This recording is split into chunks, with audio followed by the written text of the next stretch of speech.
바울 사도는 예수님이야말로 모든 사람들에게 주어진 기쁜 소식이라고 소개하고 있습니다.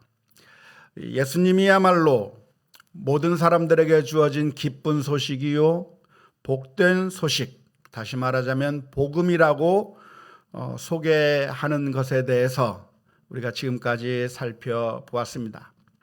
그런데 오늘 18절 말씀에서는 갑자기 그 톤을 바꾸어서 하나님의 진노에 대해서 설명하기 시작합니다. 오늘 읽은 말씀은 18절에서부터 23절 말씀까지 하나님의 진노에 대해서 설명하고 있는데요. 18절 말씀을 보니까 이렇게 표현되어 있습니다. 하나님의 진노가 불의로 진리를 막는 사람들의 모든 경건하지 않음과 불의에 대하여 하늘로부터 나타나나니라고 기록하고 있는 것이죠.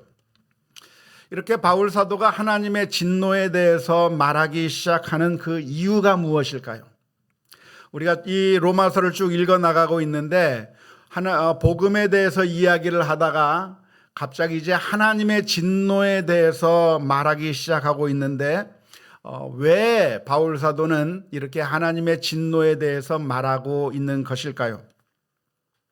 그것은 바로 복음의 전제가 하나님의 진노이기 때문에 그렇습니다. 왜 우리들에게 복음이 필요한가? 왜 우리가 복음을 받아들여야 되는가? 왜 우리가 예수님이 필요한가? 예수님을 왜 우리가 믿어야 하는가? 그 질문에 대한 대답이 바로 하나님의 진노라고 하는 대답입니다. 우리 모두가 다 하나님의 진노 아래에 있어서 다 멸망받을 수밖에 없는 아주 비참한 상태, 아주 심각한 상태에 있기 때문에 예수님이 필요한 거예요. 우리가 다 멸망받을 수밖에 없는 존재이기 때문에 예수님이 필요한 것입니다.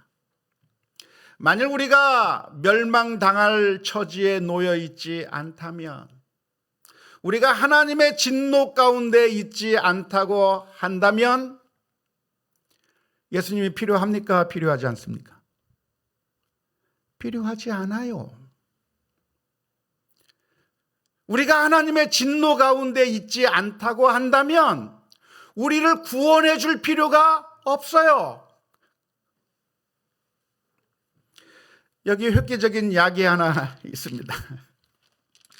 이건 제가 복용하는 약인데요. 이 약은 비싼 약이고 그리고 좀 구하기도 좀 힘이 들고 그런데 아주 효과가 좋은 약입니다. 그래서 이 약을 제가 여러분들에게 드린다고 한다면 여러분 이 약을 드시겠습니까? 안 드시겠습니까?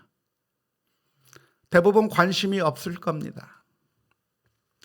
왜냐하면 병에 걸리지 않았기 때문에 그렇습니다. 아무리 비싼 약이고 효과가 좋은 약이라고 할지라도 내가 그 병에 걸려야 그 약을 먹는 것이지 병에 걸리지 않았는데 그 약을 먹을 필요는 없는 것입니다. 궁금하시죠? 이게 도대체 무슨 약인지. 이 약은 알러지 약입니다. 저는 평상시에는 괜찮지만 봄이 되고 가을이 되면 알러지가 매우 심합니다. 특별히 봄철의 꽃가루로 인해서 그리고 봄, 가을에 날씨가 차가워졌을 때 훌쩍훌쩍거리면서 코를 많이 흘리게 되는데요. 콧물이 나게 되는데요. 특별히 앞에서 설교를 해야 되는 저로서는 굉장히 곤란한 것이 아닙니다. 특별히 새벽 예배를 드리기 위해서 강단 위에 섰는데 그래서 설교하기 시작했는데 콧물이 줄줄 나오기 시작해가지고 제가 설교하기가 정말 곤란한 적들이 여러 번 있었습니다. 그런데 이 약이 너무나도 신기해요. 누가 만들었는지는 모르겠지만 이 알약을 새벽에 복용하면 몇 분이 지나지 않아서 콧물이 딱 그쳐버리는 겁니다. 아주 대단한 약이죠. 여러분, 이 약을 제가 드리면 복용하시겠습니까? 아니요. 알러지 없는 사람은 복용할 필요가 없는 거예요. 아무리 제가 좋은 약이라고 이야기를 해도 시큰둥한 겁니다. 일부 예배 때 제가 이 얘기를 해드렸더니 교인들이 예배 마치고 나가시면서 대부분 그냥 아무 관심 없이 나가버렸어요. 그런데 몇 분이 제게 다가와서 묻는 겁니다. 목사님, 그게 무슨 약입니까? 나도 알러지가 있는데 나도 좀 복용하고 싶다고 하는 그런 이야기를 듣게 됐습니다. 약이라고 하는 것이 건강한 사람에게는 아무 쓸모가 없는 것인 것처럼 알러지 약이 아무리 좋다고 하더라도 알러지를 가지고 있지 아니한 사람에게는 아무 필요가 없는 것입니다. 예수님께서 모든 인류를 향한 복음이다, 기쁜 소식이라고 하는 것, 모든 믿는 자에게, 유대인이나 헬라인에게나 예수님이 모두가 다 기쁜 소식이라고 말하고 있는 이유가 무엇이냐면, 왜 예수님이 모든 인류에게 복된 소식이냐 하면 바로 모든 인류가 하나님의 진노 아래 놓여져 있어서, 그래서 우리는 영원한 죽음을 죽을 수밖에 없는 아주 영적으로 심각한 상태에 놓여져 있기 때문에 그렇습니다. 이 사실을 이해하지 못하면 복음을 이해할 수가 없어요. 내가 정말 심각한 상태에 있는, 영적으로 멸망을 당할 수밖에 없는, 영원한 지옥의 형벌을 받을 수밖에 없는 심각한 죄인이라고 하는 사실을 인정하지 못하면 예수님이 아무 의미가 없는 것입니다. 하나님의 진노로 인해서 영원히 죽을 수밖에 없는 심각한 상태에 있다고 하는 것을 이해해야만 예수님이 나의 구주가 되신다고 하는 그 사실이 감사하고, 그 사실이 우리들에게 아주 크게 다가오게 되는 것입니다. 제가 나이가 점점 들어가기 시작하니까 약에 의존하는 것이 점차 늘어나게 됐습니다. 그래서 영양제들을 많이 챙겨 먹어야 하는 나이가 되었는데요, 제 아내가 영양제를 얼마나 많이 챙겨주는지 모릅니다. 영양제를 이런 영양제 저런 영양제 많이 구해가지고, 그래서 매일매일 그 영양제를 먹으라고 저에게 강요합니다. 그런 아내가 있다고 하는 것이 너무나도 감사한 일이죠. 제 몸을 챙겨주고 저에게 그런 약을 권유하는 아내가 있는 것이 감사한 일입니다. 그런데 제가 그 약을 잘 먹느냐 하면 잘 먹을까요? 잘 안 먹을까요? 잘 안 먹어요. 그리고 약을 먹으라고 하면 고맙다고 할까요? 어떻게 할까요? 투덜거려요. 제가 약을 보면서 투덜거립니다. 도대체 이 약을 이렇게 왜 크게 만들어 가지고 마시면 목에 걸려서 안 넘어간다고. 약이 아니만해요. 너무나도 커요.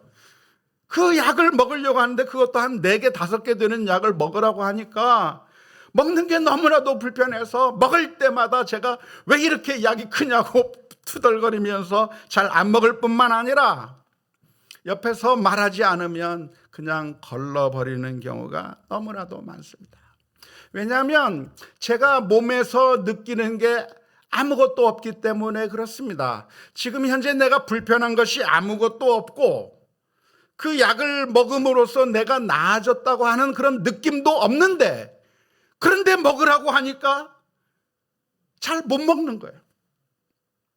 전혀 불편함이 없는 것 같은데 약을 먹으라 하고, 그리고 약을 먹어서 내 몸이 좀 더 슈퍼맨이 된다거나 뭔가 대단한 능력을 발휘할 수 있는 것이 아니라 먹으나 안 먹으나 똑같은 그 약을, 목에 걸리는 그 약을 먹으라고 하니까 너무나도 힘들어서 자꾸만 걸러버리는 겁니다.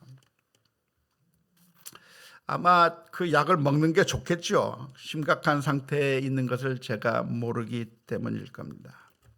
그런데 사람들이 복음을 거부하는 이유도 역시 마찬가지입니다. 왜 예수님을 믿지 않느냐? 예수님 믿으세요, 복음을 받아들이세요, 교회에 나오세요라고 이야기를 하면 사람들이 시큰둥한 이유가 무엇입니까? 그것은 바로 제가 약을 안 먹는 이유와 똑같습니다.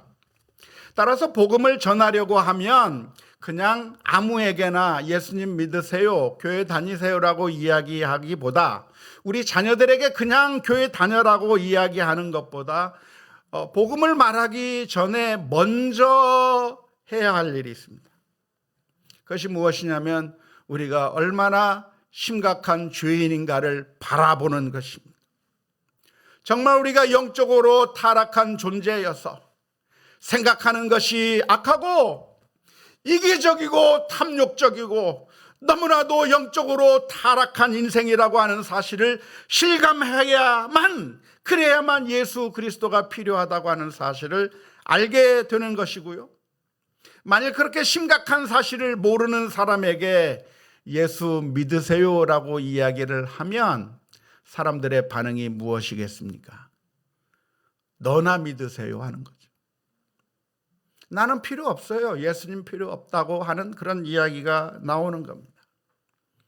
하지만 이 복음을 이야기하기 위해서는 우리가 얼마나 심각한 죄인인가를 알아야 합니다. 우리가 정말 죄악 가운데 있어서 정말 위선적인 삶을 살고 있을 뿐만 아니라 하나님의 법에서부터 멀리 떠나 있고 이기적이고 탐욕적이며 늘 거짓말을 하고 정말 그 어느 거 하나 자신 있게 내놓을 수 없는 그런 더러운 품성을 가진 우리라고 하는 사실을 자각하게 될 때, 그때서야 비로소 이 하나님의 진노 아래에 있는 내가 어떻게 구원받을 수 있겠는가, 그때 예수 그리스도가 우리들에게 필요한 것입니다. 성경을 읽으면서 왜 이 이야기를 하고 있는가를 이해하는 것이 중요한데요. 그렇기 때문에 바울 사도는 예수님이라고 하는 복음을 소개하면서 그 다음 단계로 하나님의 진노에 대해서 이야기를 하는 겁니다. 하나님의 진노가 있어서 모든 사람들이 영원한 하나님의 심판을 받을 수밖에 없는 상황이라고 하는 것을 소개하고 있습니다. 어떤 사람에게 하나님의 진노가 있습니까? 18절 말씀에 보면 경건하지 않은 사람과 그리고 불의를 행하는 사람에게 하나님의 진노가 있을 것이라고 표현하고 있는데요, 이것은 두 종류의 사람을 말하는 것이 아닙니다. 경건하지 않은 사람에게도 하나님의 진노가 있고 불의한 사람에게도 하나님의 진노가 있다고 말하는 것이 아니라 사실은 같은 사람이죠. 불의한 사람이 곧 경건하지 않은 사람이고 경건하지 않은 사람이 바로 불의를 행하는 사람인데, 바로 그러한 사람들에게 하나님의 진노가 있어서 엄청난 그 심판을 당할 수밖에 없고 영원한 형벌을 당할 수밖에 없다고 하는 사실을 말씀해 주고 있습니다.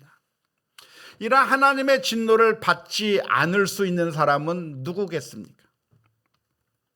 하나님의 진노가 있다고 지금 설명하고 있는데요, 하나님의 진노를 받지 않아도 되는 그 형벌을 피할 수 있는 사람은 누가 있을까요? 생각해 보면 두 가지 종류의 사람을 생각해 볼 수가 있습니다. 첫째는 깨끗하고 의롭고 아무런 죄를 행하지 아니한 사람은 하나님의 진노를 피할 것입니다. 두 번째, 피할 수 있는 가능성이 있는 사람이 있는데요, 그 사람은 어떤 사람이냐면, 나 몰랐다, 하나님께서 그것을 미워하시는 줄, 하나님께서 금하신 것이라고 하는 줄을 내가 몰랐다, 만일 나에게 그 법을 알려주셨다라고 한다면 내가 행했을 텐데, 하나님께서 나에게 그 법을 공지하지 않았기 때문에, 하나님께서 그런 법이 있다고 하는 사실을 나에게 알려주지 않았기 때문에 몰라서 못했습니다라고 하는 사람은 그 하나님의 진노에서부터 피할 수 있을 겁니다. 두 종류의 사람이 피할 수 있는 것이죠. 첫 번째는 아무런 죄를 짓지 않은 사람이라고 한다면 하나님의 진노를 피할 수 있을 것인데, 그 문제에 대해서는 로마서 뒷부분에서 이야기할 것이고요, 오늘 본문에서는 핑계댈 수 있는 사람이 있을 것인가에 대한 이야기를 다루고 있습니다. 하나님의 법칙이 있다고 하더라도 그 법칙을 나에게 알려주고 그 법칙대로 살아라 라고 우리들에게 말씀해 주셨다고 한다면 내가 행했을 것인데, 하나님께서 안 알려주셨으니까, 그런 법이 있는 줄도 몰랐기 때문에 나는 못했습니다 라고 그렇게 핑계할 수 있는 가능성이 있는데, 그 가능성에 대해서 오늘 말씀해 주고 있습니다. 19절과 20절의 말씀입니다. 이는 하나님을 알만한 것이 그들 속에 보임이라. 하나님께서 이를 그들에게 보이셨느니라. 창세로부터 그의 보이지 아니하는 것들, 곧 그의 영원하신 능력과 신성이 그가 만드신 만물에 분명히 보여 알려졌나니, 그러므로 그들이 핑계하지 못할지니라.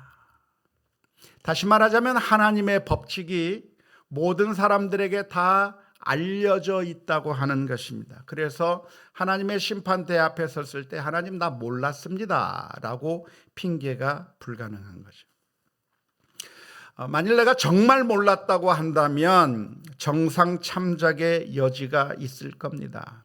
그래서 우리나라도 법을 만들 때, 그리고 시행령을 만들 때에는 바로 단속하는 것이 아니라 계도 기간이라고 하는 것을 둡니다.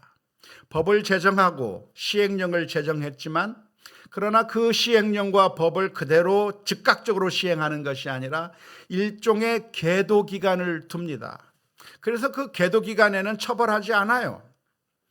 교통법규가 바뀌었지만, 범칙금이 바뀌었지만 그 계도 기간에 범하면 나 몰랐습니다, 그런 법이 새로 만들어진 줄 몰랐습니다, 그러는 사람들이 있기 때문에 계도 기간 가운데는 처벌하지 않습니다. 그 법을 집행하지 않습니다. 하지만 어느 정도 계도 기간이 지나고 나면 이제 모든 사람들이 다 이 법에 대해서 충분히 숙지했을 거라고 생각이 되면 그 다음부터는 변명할 수가 없는 것이죠.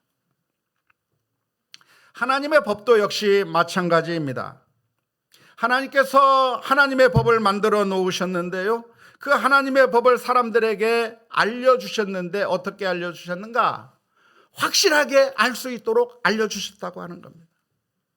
따라서 우리 인생들 가운데 죄를 범해놓고 하나님 앞에 가서 나 하나님 몰랐습니다 라고 변명할 수 있는 사람이 단 한 사람도 없다는 겁니다. 왜냐하면 하나님께서 마치 우리들에게 법을 알려주실 때 어떻게 알려주셨냐면, 등기 우편을 보내서 수치인 확인을 한 것과 비슷하게 우리들에게 하나님의 법을 알려주셨기 때문에 하나님 나 그 법에 대해서 통보받지 못했어요, 몰랐어요 라고 말할 수 없습니다. 하나님께서 어떻게 우리들에게 법을 알려주셨습니까? 양심의 수치 확인을 하게 만들어 주셨기 때문에 그렇습니다. 비록 우리는 하나님을 볼 수 없습니다. 이 세상에 그 누구도 하나님을 볼 수 없습니다. 하나님의 계명을 우리가 직접 귀로 들은 사람이 없습니다. 하지만 하나님께서 이미 우리들의 양심 가운데 수치 확인이 되도록 하나님에 대해서 알려주셨고, 하나님의 법칙에 대해서 우리들의 양심에 이미 알려주셨기 때문에 하나님이 계시다고 하는 사실을 부정할래야 부정할 수 없고, 하나님의 법칙을 몰랐다고 무시할래야 무시할 수가 없습니다. 이미 우리들의 마음 가운데, 양심 가운데 새겨져 있기 때문에 그렇습니다. 지난 주일 수요일에 어떤 한 청년이 제 방에 찾아왔습니다. 그리고 그 청년이 제게 여러 가지 질문을 던졌는데요, 하나님이 계시다고 하는 것을 어떻게 알 수 있습니까? 라고 하는 질문을 제게 했습니다. 그 이야기를 듣고 제가 C.S. 루이스의 대답을 그 청년에게 들려주었습니다. C.S. 루이스가 무슨 이야기를 했냐면, 우리가 태양이 떴다고 하는 것을 어떻게 하느냐? 그것은 우리가 집 밖에 나가서 태양이 떴나 보다 하고 하늘을 쳐다보고 태양이 있는 것을 눈으로 확인해야만 태양이 하늘에 떴다고 하는 것을 아는 것이 아니라, 우리가 다른 물체를 보고 사람을 볼 수 있는 것을 통해서 태양이 떴구나, 아침이 밝았구나 하는 사실을 알게 되는 것처럼 우리가 하나님을 직접 눈으로 보아야만 하나님이 계시는 것을 아는 것이 아니라 이 세상에 있는 만물을 바라보게 될 때 하나님이 만드신 존재가 있구나라고 하는 것을 보게 될 때 하나님이 계시다고 하는 사실을 알게 되는 것이라고 C.S. 루이스가 이야기를 했습니다. 하나님을 우리가 직접 눈으로 볼 수 없습니다. 마치 태양을 보기가 쉽지 않은 것처럼요. 하지만 우리가 공기를 눈으로 볼 수 없습니다. 하지만 우리가 숨쉬고 살 수 있는 것처럼 살 수 있기 때문에 공기가 존재한다고 하는 사실을 알 수 있는 것처럼 하나님을 우리가 눈으로 볼 수 없지만 그러나 하나님께서 만드신 온 천하 만물을 바라보면서 하나님이 계시구나, 그리고 하나님의 말씀들을 알게 되는 것이죠. 자동차 부품들을 다 하나도 빠지지 않고 다 모아서 한 자리에 모아 놓으면 100년이 지나거나 1000년이 지나거나 수만 년이 지나거나 수억 년이 지나면 자동으로 그 부품들이 이리저리 조합해 가지고 우리가 탈 수 있는 자동차가 만들어지는 것이 아닙니다. 휴대폰 부품들을 다 모아서 한 상자 안에 넣어 놓으면 10년이 지나고 100년이 지나고 수천 년이 지나고 수억 년이 지나면 그 휴대폰 부품들이 저절로 조합이 돼서 우리가 쓸 수 있는 휴대폰이 만들어질 리가 없습니다. 그런데 자동차보다도 휴대폰보다도 훨씬 더 복잡한 우리 인생들이 어떻게 만들어질 수가 있겠는가? 인생은 생각할 수 있는 존재입니다. 자녀를 낳을 수 있는 그런 존재입니다. 양심의 가책을 느낄 수 있는 존재입니다. 사랑을 하기도 하고 증오를 하기도 하고 감정을 표현할 수 있는 존재가 우리 인간인데 어떻게 이런 인간이 만들어질 수 있겠는가? 아미노산과 칼슘과 그리고 단백질과 여러 가지 우리 인체를 구성하고 있는 모든 그 요소들을 다 한 자리에 모아놓는다고 해서 사람이 만들어질 수 있는 것이 아닌데, 우리가 이렇게 살며 기동하며 이 세상이 움직이는 모습을 바라보게 될 때, 자연이 변하는 모습을 보게 될 때 창조주 하나님이 계시라고 하는 사실을 알게 되는 것이고, 또한 우리가 하나님의 말씀을 직접 듣지는 않았지만 우리들의 양심 속에 심어져 있는 하나님의 법이 있습니다. 누가 가르쳐주지 않아도 거짓말하면 그것이 잘못이라고 하는 것, 도둑질하면 우리들의 얼굴이 후끈후끈거리고 두렵고 떨리는 마음이 드는 것, 살인을 하게 되면 우리가 견딜 수 없고 음행을 하면 부끄러울 수밖에 없는 그 이유가 무엇입니까? 그 누가 가르쳐주지 않아도 하나님께서 이미 우리들의 양심의 법에 그 모든 것들을 알려놓았기 때문에 우리들의 마음 가운데 도덕관념이 생기고 하나님에 대한 개념들이 생길 수 있는 것, 그냥 저절로 된 것이 아니라 하나님께서 우리들의 마음에 심어 놓으셨기 때문에 그 누구도 내가 하나님이 있는 줄 몰랐습니다, 거짓말하면 안 되는 줄 몰랐습니다, 미워하면 안 되는 줄 몰랐습니다, 하나님께서 그런 법칙을 만들어 놓으신 줄 몰랐다고 핑계 댈 수 있는 사람이 없는 것이고, 모두가 다 하나님의 진노 가운데 있는 것입니다. 종종 던지는 질문 가운데 어떤 질문이 있냐면, 목사님, 예수님이 전해지기 전에 살던 사람들은 어떡합니까? 라고 하는 질문을 던지는 경우가 많이 있습니다. 우리나라에 기독교가 들어온 것은 조선시대 말기에 예수님이 전파되었는데, 그 이전에 살던 사람들, 예수님이 전해지기 전에 살던 조선시대 사람들, 고려시대 사람들, 고구려 백제 신라 시대 때 사람들은 예수님이 전해지지 않았는데 그 사람들은 억울한 것 아니겠습니까? 라고 질문을 던지는 경우가 많이 있습니다. 그런데 우리가 분명하게 깨달아야 돼요. 뭐냐면 예수님을 믿는 것, 예수님은 심판의 이유가 아니라 구원의 이유인 것이고, 하나님의 진노의 이유, 하나님의 형벌의 이유가 무엇이냐면 그것은 하나님의 법칙입니다. 이미 고조선 시대에 살던 사람에게도 하나님의 법은 새겨져 있어요. 그들의 양심 가운데 새겨져 있는 거예요.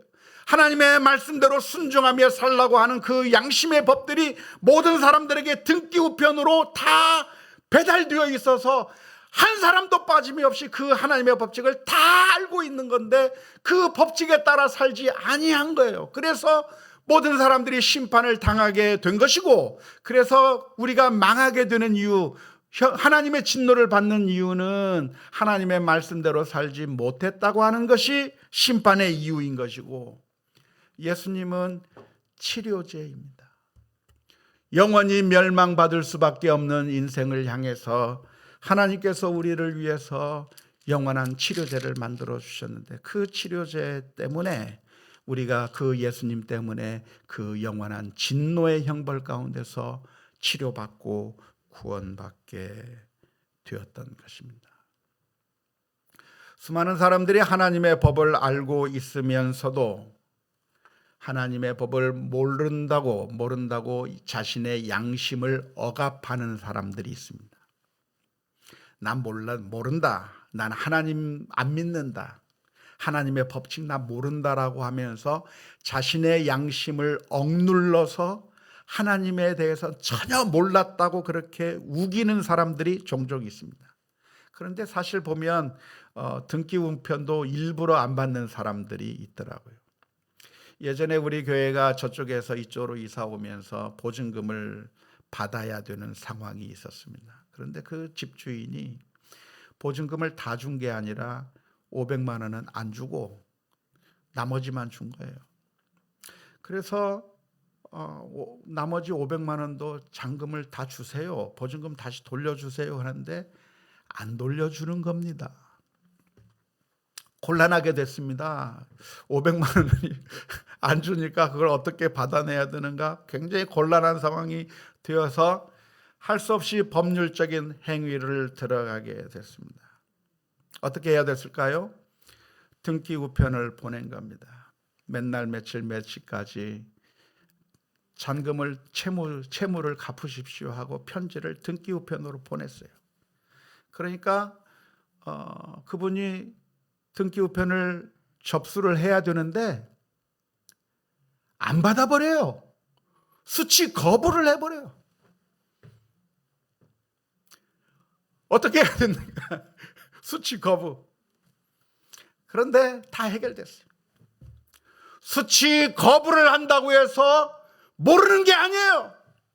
알고 있으면서도 억누르는 거죠. 근데 사람의 마음이라고 하는 것이 그런 겁니다. 하나님의 양심의 법이 우리 모든 사람들에게 새겨져 있고 하나님이 계시다고 하는 사실이 모든 사람들에게 알려져 있는데 사람들이 그 양심을 누르면서 하나님이 없다고 이야기하고 하나님의 법칙을 모른다고 이야기하고 수치 거부를 하면서 하고 있지만, 성경에서 분명하게 가르쳐주는 바가 무엇이냐면 그 누구도 단 한 사람도 하나님을 몰랐다고 핑계댈 수 있는 사람, 하나님의 법칙을 몰랐다고 핑계댈 수 있는 사람은 단 한 사람도 없다. 수치 거부해봤자 그것은 핑계거리가 되지 않는다고 말씀해주고 있는 것입니다. 복음이라고 하는 것은 그렇게 멸망을 당할 수밖에 없는 우리들을 위해서 예수님께서 우리에게 구원자로 오신 것입니다. 우리가 착하게 살아서 구원받을 수 있다고 하면 얼마나 좋겠어요. 하지만 이 세상에 착하게 살 수 있는 사람이 단 한 사람도 없다고 하는 것이 우리가 알게 된 사실입니다. 목사님은 괜찮은 줄 알았더니 순남털이에요. 오히려 성범죄도 저질러요. 저 스님들은 괜찮은 줄 알았더니 순욕심꾸러기예요. 저 정치인은 깨끗한 줄 알았더니 뒤로 돈을 받아먹어요. 저 사람은 깨끗한 줄 알았더니 저 사람이 뒤에서 나쁜 짓을 하고 있어요. 우리 가운데 그 어느 누구도 하나님 앞에서 당당하게 서서 나는 아무 죄가 없는 사람이라고 말할 수 있는 사람이 없고, 모든 사람들이 하나님의 진노 아래에 있기에, 심지어 이제 태어난 지 얼마 안 되는 그 예쁜 꼬마 아이들의 마음 가운데도 자기 형을 미워하고 죽이도록 미워하는 그 마음이 그 꼬마 아이의 마음속에 들어있고, 엄마 아빠의 말을 몰랐다고 거짓말하는 그 악한 심령이 우리 꼬마 아이들의 마음 가운데 있고, 이 세상에 그 어느 누구도 하나님의 법에 완벽하게 살 수 있는 사람이 아니라 다 하나님의 법에서부터 멀리 떠난 진노의 가운데 있기 때문에 그 누구도 하나님 앞에 당당하게 나는 하나님의 진노를 받지 않을 수 있다고 말할 사람이 없는 겁니다. 그런데 놀라운 소식이 있습니다. 알러지 병을 앓고 있는 사람에게 이 약을 먹으면 알러지에서 나을 수 있다고 하는, 그 증상을 줄일 수 있다고 하는 그런 놀라운 소식이 있는 것처럼, 하나님의 진노 가운데 있는 우리를 위하여 예수님께서 이 세상에 오셔서 우리가 당할 하나님의 진노를 그 몸에 대신 지심으로 말미암아 십자가 위에서 피 흘려 주심으로 말미암아 저와 여러분들이 구원받은 줄로 믿습니다. 11월은 감사의 달인데요, 우리는 무엇을 감사할 수 있을까요? 우리는 종종 물질적인 것, 이 세상에서 성공하는 것, 이 세상에서 누리는 것을 헤아려 보고 그것이 있으면 기뻐하고 그것이 없으면 절망할 때가 많습니다. 하지만 우리가 정말로 기뻐해야 될 것, 우리가 정말로 감사해야 될 것이 있다고 한다면 영원한 진노에서부터 우리를 구원해 주신 하나님의 은혜를 바라볼 때 늘 감사와 기쁨이 넘쳐야 될 줄로 믿습니다. 주님께서는 이렇게 말씀해 주셨습니다. 귀신이 너희에게 항복하는 것으로 기뻐하지 말고 오직 너의 이름이 하늘에 기록된 것으로 기뻐하라고 말씀하셨습니다. 주님의 은혜로 구원을 받아 생명을 얻게 된 것, 하나님의 진노로부터 구원을 얻게 된 것 자체가 감사한 일임을 기억하면서 늘 감사하는 우리 모두가 다 되어야 될 줄로 믿습니다. 그리고 그 감사한 마음으로 하나님께서 우리에게 베풀어 주신 사랑이 우리 주변의 이웃들에게, 내가 만나는 사람들에게 그 사랑이 전달되고 사랑을 표현할 수 있는 믿음의 결단들이 있을 수 있기를 주님의 이름으로 축원합니다.